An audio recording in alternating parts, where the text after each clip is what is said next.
Aspirants मंत्रा।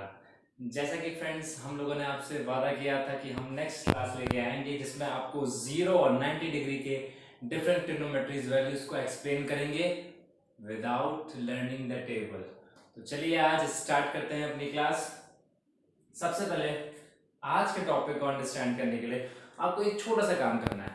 आपको एक unit circle consider करना है, राइट? और उसमें आपको डिफरेंट डिफरेंट एंगल्स, बस एक सिंपली मेजरमेंट एंगल्स बनाने हैं और अलग अलग ट्रायंगल्स, राइट एंगल बनाने हैं, बस और कुछ भी नहीं करना। देखिए, हमने एक यूनिट सर्कल कंसीडर किया, राइट?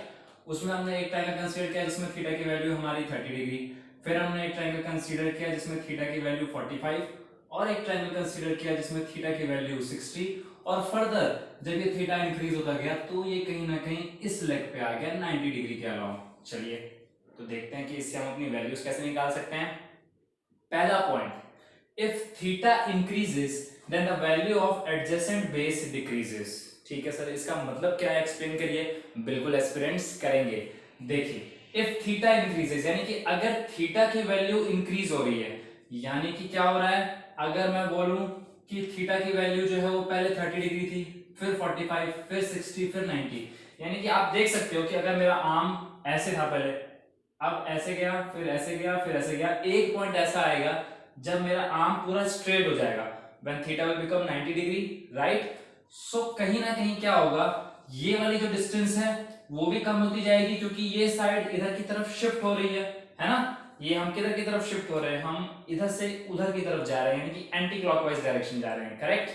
तो हमारा जो बेस होगा वो कम होता जाएगा। देखिए कैसे, 30 डिग्री जब था हमारा थीटा तो ये बेस पूरा यहाँ लाई कर रहा था, फिर हमारा 45 डिग्री हुआ यानी कि थीटा इंक्रीज हुआ तो और ऊपर की तरफ ये, यानी कि ये वैल्यू और हमारी जो है वो धीरे से हल्की कम हो गई यहाँ पे, और उसके बाद फिर दोबारा जब थीटा 60 डिग्री पे पहुंचा तो और वैल्यू कम हो गई। एंड देन एक पॉइंट ऐसा आएगा जब जो हमारा बेस है बच्चों वो सीधा का सीधा इस पॉइंट पे आके लाई करेगा, राइट? तो हमने क्या देखा, जी हाँ, हमने ये देखा कि अगर थीटा की वैल्यू इंक्रीज हो रही है और एक पॉइंट ऐसे आएगा जब थीटा 90 डिग्री हो जाएगा तो जो हमारा बेस है वो 0 डिग्री के बराबर हो जाएगा, करेक्ट? चलिए आगे बढ़ते हैं। फिर दूसरा point, if theta decreases then the value of perpendicular leg also decreases. ठीक है भाई, अब क्या हो रहा है, अब थीटा डिक्रीज हो रहा है यानी कि थीटा अब किधर मूव कर रहा है, पहले थीटा 90, फिर 60, फिर 45, फिर 30। तो इसमें आपने एक चीज नोटिस करी एस्पिरेंट्स, 90 डिग्री के बाद जब थीटा 60 हुआ तो परपेंडिकुलर पहले लार्जेस्ट था, अब परपेंडिकुलर लेग और स्मॉल, फिर 45 डिग्री वाले ट्रायंगल में परपेंडिकुलर लेग इतना छोटा, फिर इतना छोटा, और एक पॉइंट ऐसा आएगा जब परपेंडिकुलर लेग एक्स एक्सिस पे पूरा पूरा लाई करेगा एकदम पॉइंट साइज की तरह, जबकि जब हमारा थीटा जो हो जाएगा वो क्या हो जाएगा, 0 डिग्री, यानी कि जब थीटा की वैल्यू 0 डिग्री पे एकदम रिड्यूस हो जाएगी तो हमारा perpendicular will act as a 0। ठीक है, हमने दो केसेस देख लिए स्टूडेंट्स। क्या, पहला, if theta increases then the value of adjacent base decreases, correct? यानी कि अगर थीटा हमारा जो है वो इंक्रीज हो रहा है और मैक्सिमम 90 डिग्री पे, मैक्सिमम थीटा 90 डिग्री पे बेस को क्या कर देगा, 0 कर देगा, बिल्कुल सही। और थीटा जब डिक्रीज हो रहा है, दूसरे केस में जब थीटा डिक्रीज हो रहा है तो क्या होगा, एक ऐसा पॉइंट आएगा जब थीटा 0 डिग्री हो जाएगा, तब क्या होगा, तब परपेंडिकुलर जो है हमारा वो एक्स एक्सिस पे आ जाएगा और इसकी वैल्यू एकदम डिक्रीज हो जाएगी। सो हमारा परपेंडिकुलर 0 के इक्वल हो जाएगा, राइट एस्पिरेंट्स? चलिए, तो आई होप आप लोगों ने इसका स्क्रीनशॉट ले लिया होगा। चलिए, तो अब इसी कंसेप्ट पर देखते हैं कुछ सवाल और आपको पता लगेगा कि वाकई में आपको ट्रिग्नोमेट्रिक टेबल याद करने की जरूरत नहीं है।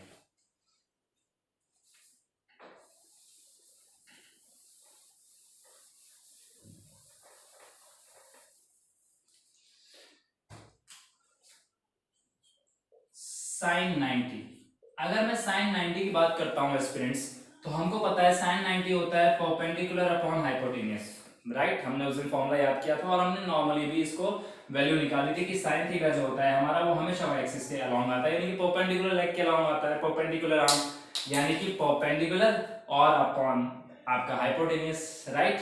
So perpendicular upon hypotenuse.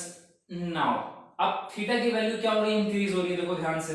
तो थीटा हमारा अब एंटी क्लॉकवाइज डायरेक्शन में शिफ्ट हो रहा है, करेक्ट। यानी कि जो बेस है कहीं ना कहीं उसकी वैल्यू डिक्रीज हो रही होगी, बिल्कुल सही। लेकिन सर इस फॉर्मूले में तो बेस है ही नहीं, तो फिर कैसे वैल्यू निकालें? अरे रुक जाओ, देखो अगर परपेंडिकुलर लेग जो है जब 90 डिग्री होता जाएगा तो कहीं ना कहीं ये ट्रायंगल जो है ये हमारा इधर मेरे इधर राइट साइड में शिफ्ट होता जाएगा, मेरे राइट साइड में शिफ्ट हो रहा है। यानी कि जो परपेंडिकुलर लेग है वो एक टाइम के बाद इस पे आने की कोशिश करेगा, और हाइपोटेनस भी शिफ्ट हो रहा है। यानी कि हाइपोटेनस और परपेंडिकुलर एक पॉइंट के बाद आके 90 डिग्री पे एक ही पॉइंट पे अलाइन करेंगे, परपेंडिकुलर भी और हाइपोटेनस भी दोनों एक ही पॉइंट पे आ जाएंगे, ठीक है, ऐसे करके, राइट। सो इस केस में परपेंडिकुलर और अपॉन हाइपोटेनस इक्वल हो जाएंगे and we will get sin 90 as 1/1, that is 1। Clear? चलो आगे देखते हैं। अब अगर मैं sin 0 डिग्री की वैल्यू की बात करता हूं, ठीक है, चलो अब अगर हमको sin 0 निकालना है स्टूडेंट्स, सिंपल वही फॉर्मूला लगाएंगे, परपेंडिकुलर अपॉन हाइपोटेनस। अब थीटा इंक्रीज नहीं हो रहा, अब थीटा डिक्रीज हो रहा है। तो जब थीटा की वैल्यू हमारी डिक्रीज होगी यानी कि 90, 60, 45, 30, यहां से ये वैल्यू ऐसे क्लॉकवाइज घूम रही है, तो कहीं ना कहीं परपेंडिकुलर लेग को छोटा कर रही होगी, जो परपेंडिकुलर आर्म है वो धीरे धीरे छोटा होता जाएगा, और एक पॉइंट ऐसा आएगा जब परपेंडिकुलर 0 के इक्वल हो जाएगा। उस केस में 0/h, और हमको पता है भाई कोई भी वैल्यू में अगर न्यूमरेटर में 0, answer will be 0, so sin 0 will become 0। तो देखा आपने, बिना टेबल लर्न किए हमने दो वैल्यूज निकाल ली। चलो अब और भी रैंडमली वैल्यूज लेते हैं, उनको कैलकुलेट करते हैं। अब मैं बात करता हूं 1090 की। अब 1090 क्या होता है हमको पता है, 10 का फॉर्मूला परपेंडिकुलर अपॉन बेस, तो परपेंडिकुलर अपॉन बेस के केस में नाउ थीटा इज इंक्रीजिंग। अब कौन सा केस है स्टूडेंट्स, थीटा जो है वो हमारा इंक्रीज हो रहा है धीरे, तो अगेन 30, 45, 60 एंड 90। एक पॉइंट ऐसा आएगा जब थीटा 90 डिग्री यानी कि इस लेग पे आएगा, और इस लेग पे आते ही थीटा कुछ ऐसी फिगर बनाने की कोशिश करेगा, और जो बेस है जैसे कि आप देख सकते हो पहले जितना बेस था वो कम होते होते होते एक पॉइंट ऐसा आएगा जब बेस इससे भी ज्यादा कम हो जाएगा बच्चों, और सीधा का सीधा इस पॉइंट पे लाई करेगा, स्ट्रेट लाइन पे। यानी कि हमने क्या देखा, जब थीटा की वैल्यू इंक्रीज हो रही है तो कहीं ना कहीं बेस हमारा डिक्रीज हो रहा है। जी हाँ, तो बस परपेंडिकुलर बेस की value ultimately will become 0, p/0, and denominator में अगर कोई भी वैल्यू 0 होनी चाहिए तो वो टर्म नॉट डिफाइंड हो जाती है या infinity. So we will get 1090 as not defined. ठीक है, स्क्रीनशॉट ले लो एस्पिरेंट्स। चलो आगे देखते हैं। अब रैंडमली एक और वैल्यू कंसीडर करते हैं। अब अगर मैंने वैल्यू कैलकुलेट करनी है, मान लो cosec 0, सो cosec 0 की वैल्यू क्या हो जाएगी भाई, cosec 0 हमको पता है cosec होता है साइन का रेसिप्रोकल, करेक्ट, और cosec का फॉर्मूला क्या हो जाएगा, हाइपोटेनस अपॉन परपेंडिकुलर, तो hypotenuse upon perpendicular leg. Now again theta की वैल्यू क्या हो रही है, डिक्रीज हो रही है बच्चों, करेक्ट। यानी कि अब इस केस में क्या हो रहा है, थीटा हमारा क्लॉकवाइज डायरेक्शन में शिफ्ट हो रहा है, राइट। यानी कि धीरे धीरे ये परपेंडिकुलर आर्म को छोटा कर रहा होगा, यानी कि simply perpendicular will become 0, hypotenuse upon 0, and किसी भी डिनोमिनेटर में 0 हो वो टर्म नॉट डिफाइंड हो जाती है। हाँ, तो क्या हो जाएगा, नॉट डिफाइंड, यानी कि हमने वैल्यूज कैलकुलेट कर ली, cosec 0 we will get as not defined, right। चलिए अब इसी की जगह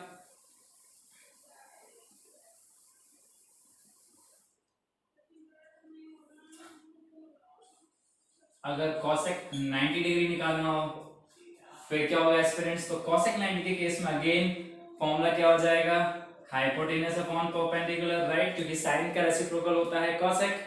अब थीटा की वैल्यू इंक्रीज हो रही है 30, 45, 60, 90, यानी कि अब हम कैसे जा रहे हैं, अब हम क्लॉकवाइज ना जाके एंटी क्लॉकवाइज जा रहे हैं, यानी कि हम परपेंडिकुलर लेग की तरफ भाग रहे हैं। यानी कि हम स्ट्रेट लाइन जो है परपेंडिकुलर वाई एक्सिस उसके अलोंग जा रहे हैं, तो कहीं ना कहीं जो बेस है वो छोटा होता जाएगा। तो बस अगर बेस छोटा होता जा रहा है तो अब फिर वही वाली बात कि सर यहाँ तो बेस है नहीं, कोई बात नहीं, अभी हमने डिस्कस किया था ना साइन के केस में, परपेंडिकुलर और हाइपोटेन्यूज इस केस में 90 डिग्री में क्या हो जाते हैं, एक ही पॉइंट पे अलाइन करते हैं तो इक्वल हो जाते हैं। तो again 1/1 and cosec 90 we will get our result as 1। ठीक है, तो आपने देखा कि आप कोई भी वैल्यूज निकाल सकते हैं। ठीक है, अगर आपको ये सिंपल सा छोटा सा कंसेप्ट पता है। चलिए एक और वैल्यूज लेते हैं। अगर अब मैं बात करता हूं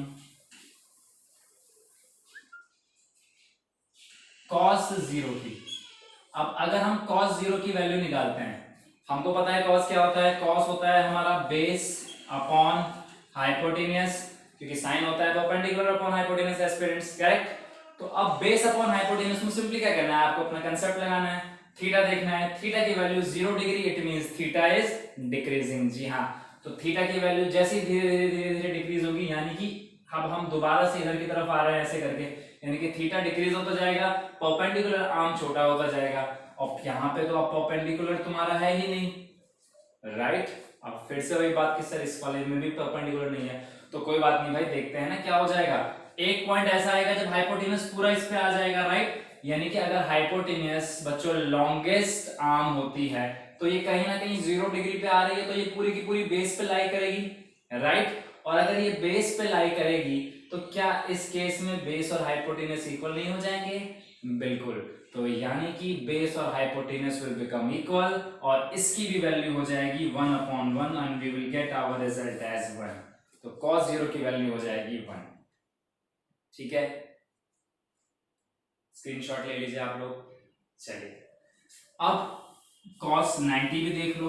अगर मैं cos 90 की बात करता हूं तो cos 90 बेस अपॉन हाइपोटेन्यूज, अब थीटा क्या हो रहा है, इंक्रीज हो रहा है, यानी कि जो थीटा इंक्रीज होगा तो क्या होगा, बेस डिक्रीज होगा, तो बेस डिक्रीज होगा, पास आता जाएगा नीचे वाला बेस, एडजेसेंट बेस, तो एक पॉइंट ऐसा आएगा जब 0 हो जाएगा, राइट, और वो 90 डिग्री पे होगा, तो यानी कि बेस विल बिकम 0, तो 0/h, यानी कि कोई भी वैल्यू अगर न्यूमरेटर में 0 है, it will give you result as 0, right aspirants.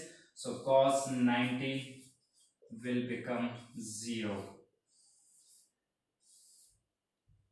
तो देखा आपने, बिना ट्रिग्नोमेट्रिक टेबल याद किए आप वैल्यूज खुद निकाल सकते हैं, अगर आपको एक सिंपल सा यूनिट सर्कल का कंसेप्ट पता है और ट्रिग्नोमेट्री का बेसिक पता है। सो आई होप आप लोगों को ये क्लास अच्छी लगी होगी। That's it for today, thanks for joining aspirants Mantra, have a great day.